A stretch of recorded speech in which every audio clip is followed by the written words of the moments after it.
Lindsay with Wrestling Talk in the Shop, and we're going to do Today in Wrestling History for July the 1st. Starting back in 1991, Ric Flair was stripped of the WCW Championship, depending on who's telling the story. Flair either quit or was fired after he refused to take a drastic pay cut and wouldn't sign a new contract. He was making $780,000 a year, and WCW executive Jim Herd was offering him $350,000 a year for Flair to stay with the company. Flair refused and was made known that he was heading for WWF and taking the title with him. And as well as being the WCW champion, he was the NWA champion, and it was the NWA Big Gold Belt that he was keeping a hold of. Anyone that won the NWA World Championship was required to put down a $25,000 deposit so that the NWA could be confident the champ wouldn't suddenly take it to another company.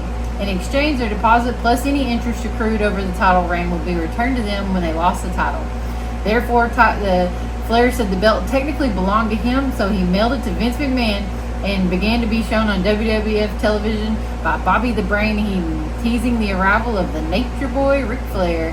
He officially became a free agent on August 1st and made his WWF television debut in September.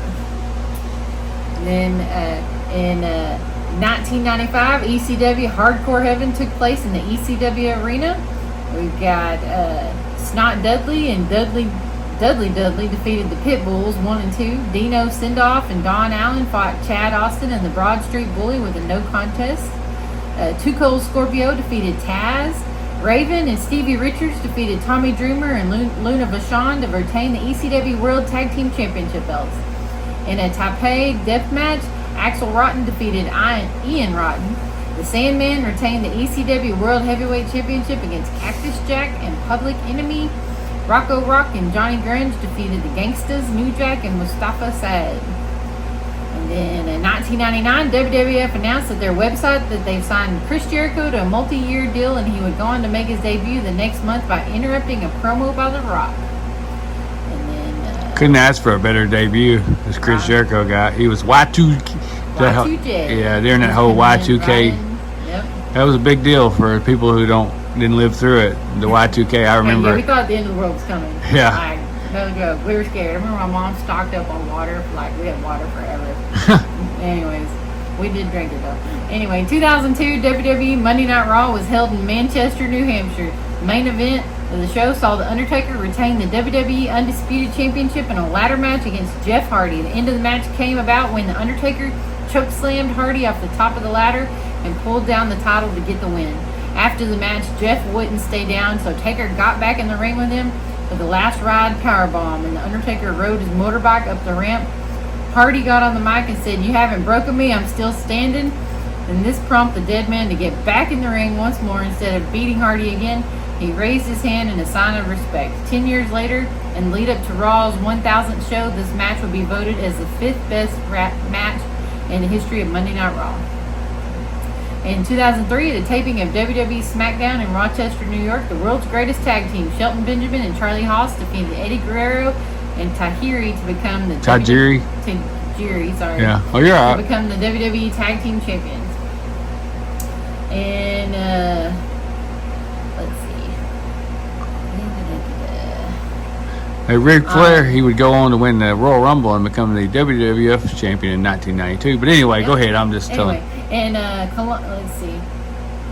Sorry, I lost my place here. Oh, you're all right. And night one of WWE NXT Great American Bash was held at the Full Sail University in Winter Park, Florida. This is 2020.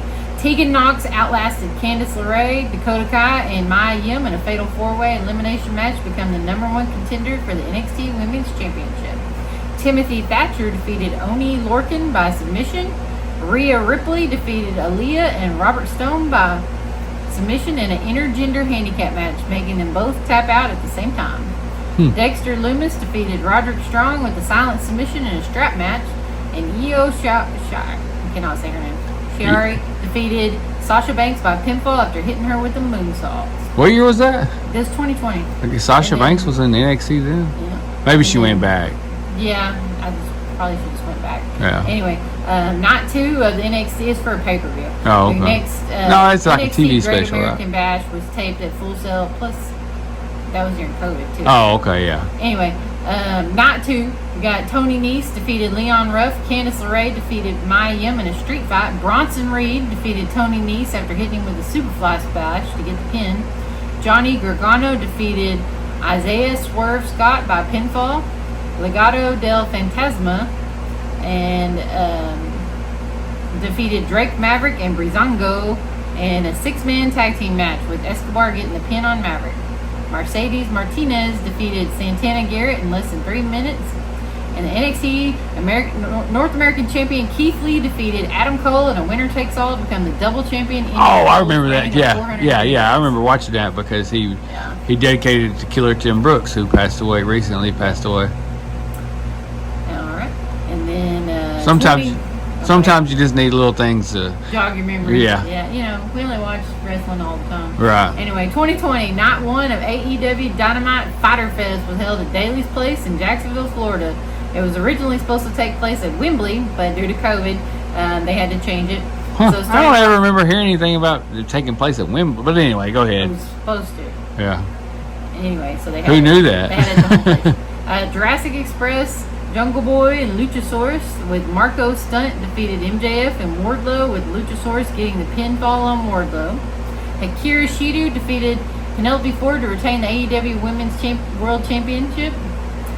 Cody retained the AEW TNT Championship against Jake Hagar. Private Party and defeated Inner Circle Santana and Ortiz after hitting the gin and juice and getting the pin. And then Kenny Omega and Adam Page defeated Best Friends to retain the AEW Tag Team Championship. And that's going to wrap it up for today in wrestling history, guys. Thanks for watching. Like and subscribe.